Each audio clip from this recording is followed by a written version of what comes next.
I wash my hands of it. And yet no matter how I wash, my hands are not clean. I'm destined to carry forever that stain of guilt, that mark of my complicity. Passover, they call it. Brother gods, I hate Jerusalem in Passover week.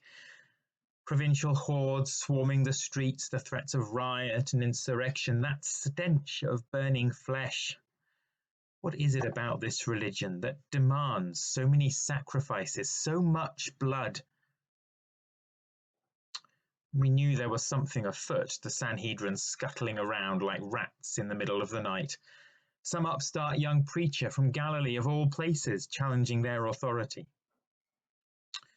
I had heard of the man, who hasn't? Some of my men speak highly of him. One of my centurions in Capernaum swears blind he healed his servant. Make of that what you will, but for all the crowds he gathered, there was no reason to believe he was any threat to law and order. But whatever he had done, one thing was certain. It upset the vested interests. So they brought him in for trial and accused him of, well, anything they could think of. It was obvious from the start. The whole thing was rigged. I should have thrown it out, and I very nearly did, but though I hate to admit it, the Sanhedrin do have their uses, and it suits my purposes to keep them on side. I could sentence him, get the Sanhedrin off my back. I've done it before, and this man, he means nothing to me. I could, but I didn't. Why? The annual Passover pardon. Established by my forebears in honour of the feast, it's a mark of respect, a sign of goodwill. It costs us nothing, and it does help to keep the peace. And it occurred to me that I could give the people a choice, and honour could be satisfied on all sides. There was in the cells a thug, a murderer by the name of Barabbas, and I could offer the people a choice, Jesus or Barabbas. The people would choose Jesus, the Sanhedrin would get their sentence, and I could give him his pardon. But the people chose Barabbas. I mean, were they mad? What twisted logic, what ignorance, and what blindness, what willful disregard for justice can lead a crowd of people to give freedom to a murderer and condemn an innocent man? There was nothing else I could do. So I sent him to his death. An innocent man sacrificed, and for what? To keep the peace? Appease the crowds? I wash my hands of the whole affair. And still I wash.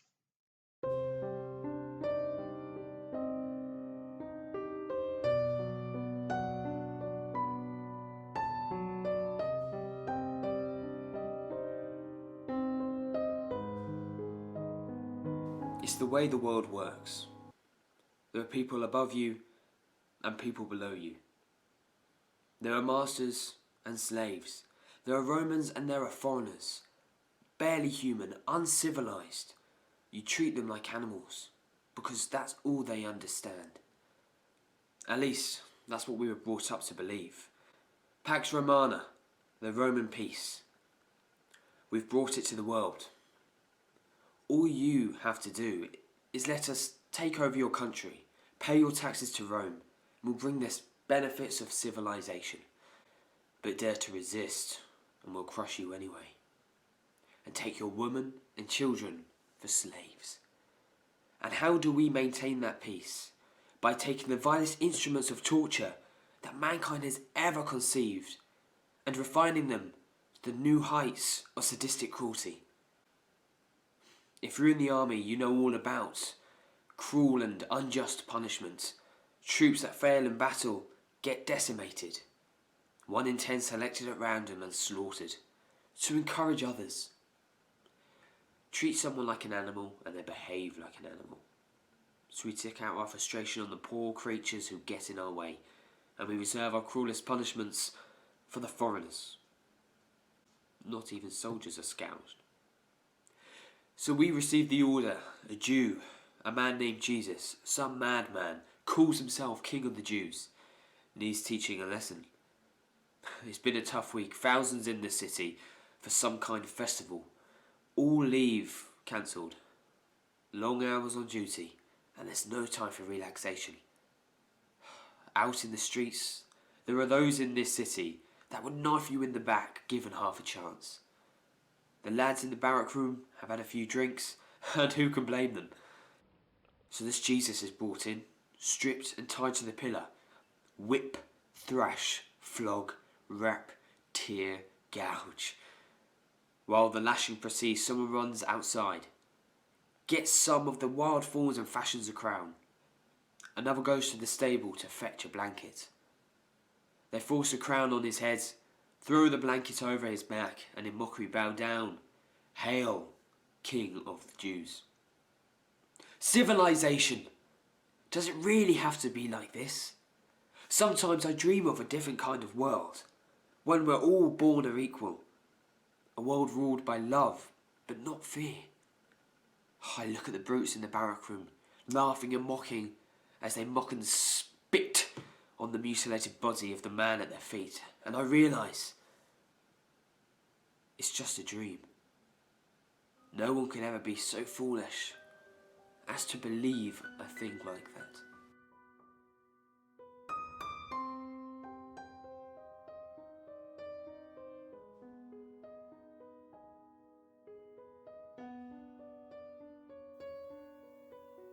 It was so cold. I felt so empty. I had to be there, but I couldn't bear to look. And then I saw. I wondered how they could do that. How anyone could be so cruel. Battered and bruised, tortured to the point of death, and then made to carry his own cross. A heavy load for anyone, but nigh on impossible in his condition. I'd heard some of the story from Shazza. It was late when he got in. I could tell from his face that the news was bad. But I didn't realise how bad until later.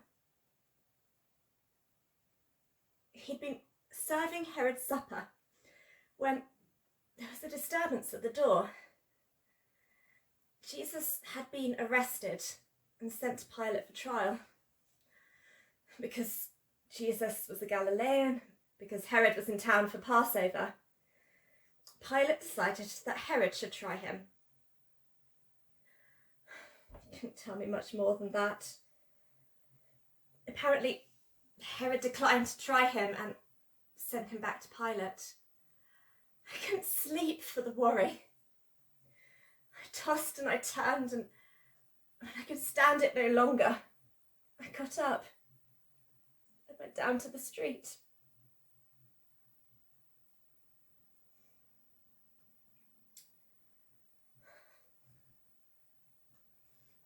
I was back in Galilee when I first met Jesus. I'd been unwell for some time. None of the court physicians could do anything for me. So I carried on, trying to ignore the pain.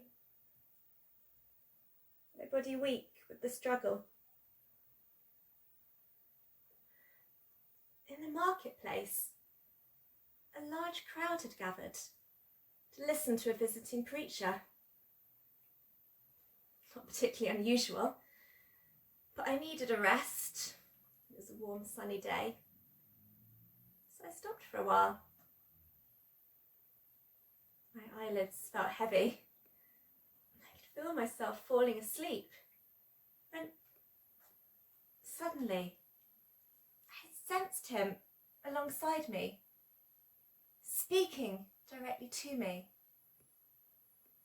Come to me, all you who are weary and heavy laden, and I will give you rest. I looked up, expecting to see him directly beside me, but he was still at the front of the crowd.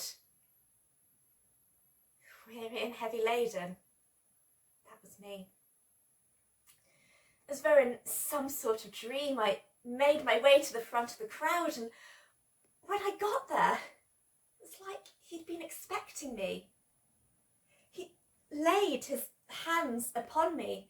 I felt this strange sensation and intense heat pulsing through my body, and I knew at once that I was healed. Chazza works long hours at the palace. That means I don't get to see him as often as I like. But my loneliness became my opportunity. There was this group of people that travelled around with Jesus, and it seemed only natural that, in time, I should become part of that group, following him when he was in the area and using some of my money to support them. He always had time for everyone, even when the crowds pressed in on all sides, jostling, begging for healing. But there were times when he needed to be alone to pray.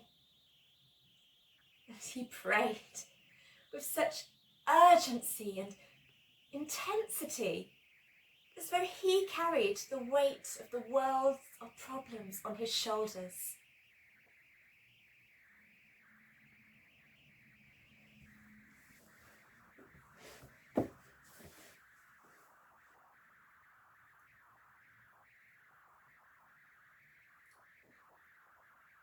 I watched then as he struggled to carry that heavy wooden beam.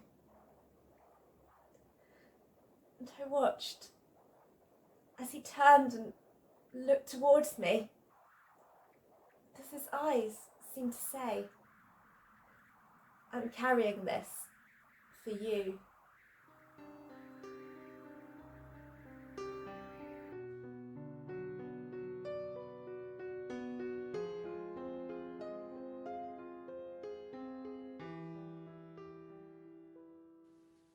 Why did I come here? I like to think it was the fulfillment of a lifelong ambition, a desire to fulfill the command to make a pilgrimage to Jerusalem. How can we sing the Lord's song in a strange land? If I forget you, Jerusalem, may my hand wither. But each year, as I celebrated Passover back in Cyrene, I vowed to myself that next year I would celebrate in Jerusalem. But that was more a pious hope than a statement of intent. And if I'm honest with myself, this is no humble act of devotion. I came on a journey of discovery, an attempt to find myself. I hoped that here in Jerusalem I would find answers that had eluded me back home. I'm not sure what I expected. A spiritual awakening? Reconnection with God? New beginning? What I encountered was the clamour of the crowd and the smell and the stifling heat of a busy city. I spent Passover at a house just outside Jerusalem, and I returned the next morning disappointed, disillusioned, despairing. Hey, you, carry this. Deep in thought, I had wandered into a path of a group of prisoners who were being led out for crucifixion. One of them was so far gone he couldn't carry his cross. And as Roman law permits, the soldiers press-ganged me into carrying the cross for him. I was angry and annoyed at letting myself get into that situation. Walking through the streets, it seemed that the crowds were much bigger than usual. This prisoner was evidently well known and clearly evoked strong emotions in people. Some were weeping uncontrollably. Others mocked him and poured scorn. Walking there beside him, it seemed that their taunts were directed at me. I felt shamed and humiliated. I wanted to cry out that I was innocent. And then I picked up words. Messiah, King of the Jews, blasphemer. And I thought back to conversations that I had at the beginning of the week and words I dismissed as the fevered imagination of the crowds at festival time. A rumour that the Messiah had come, that people would soon be free.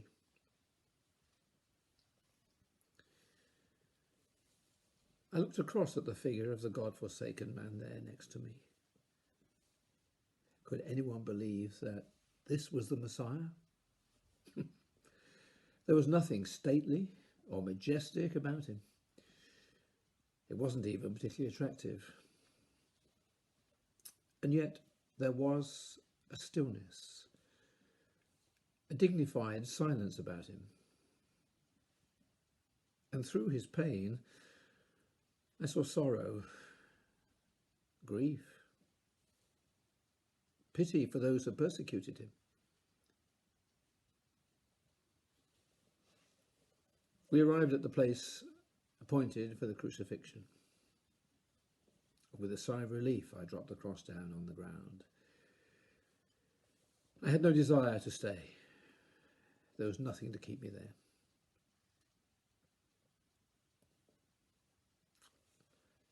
I took one last look at the man whose cross I'd carried. And in that moment, I felt he knew me.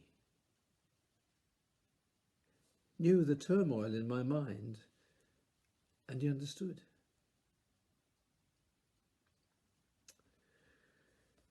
There was nothing that I could do for him. I turned and I walked away. Still in confusion, still not sure why I was there, but with a new thought in my mind. That in carrying this man's cross, I had looked beyond myself. And through him, something stirred within me. Nothing more than the faintest glimmer, but the possibility, nonetheless, of a new beginning.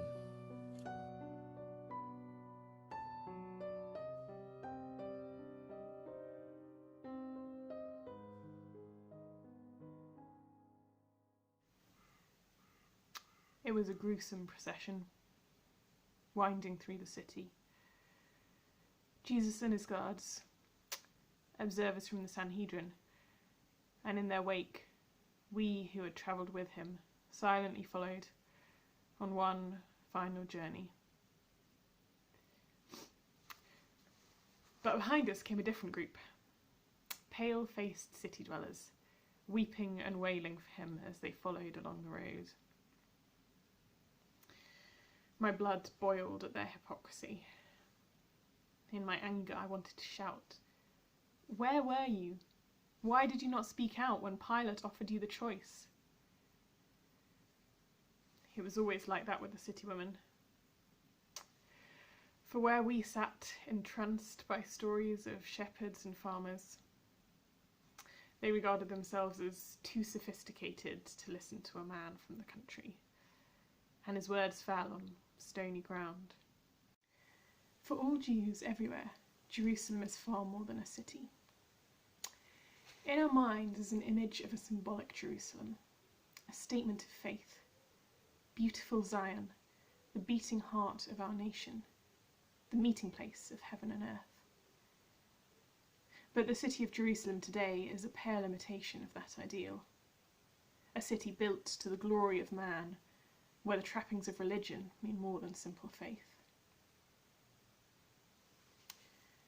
Jerusalem, Jerusalem, how often I have longed to gather your children together, as a hen gathers her chicks under her wings, and you were not willing.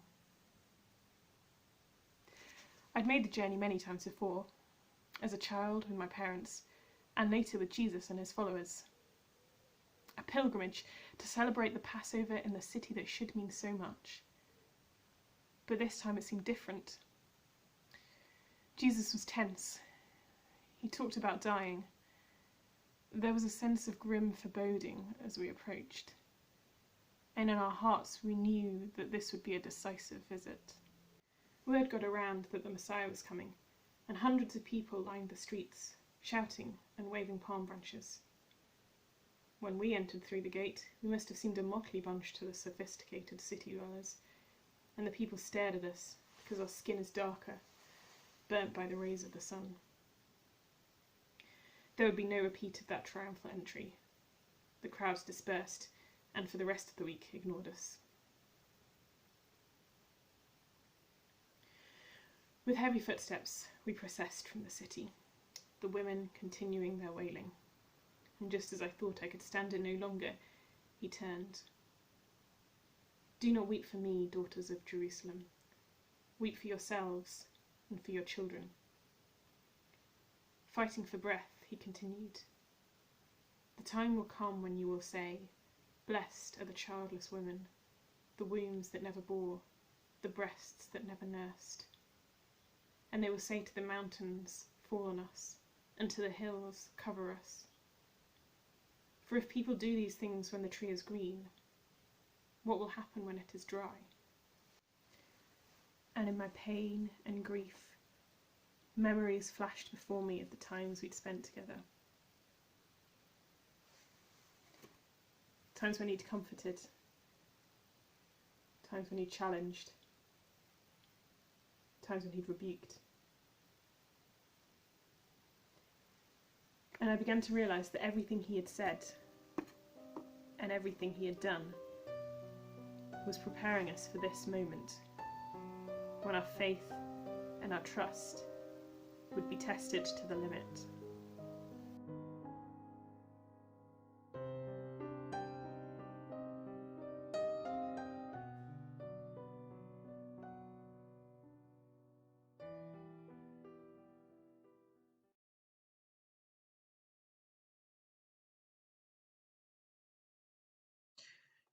And I would just like to add that in the current climate, there is nothing wrong with washing your hands and still washing your hands.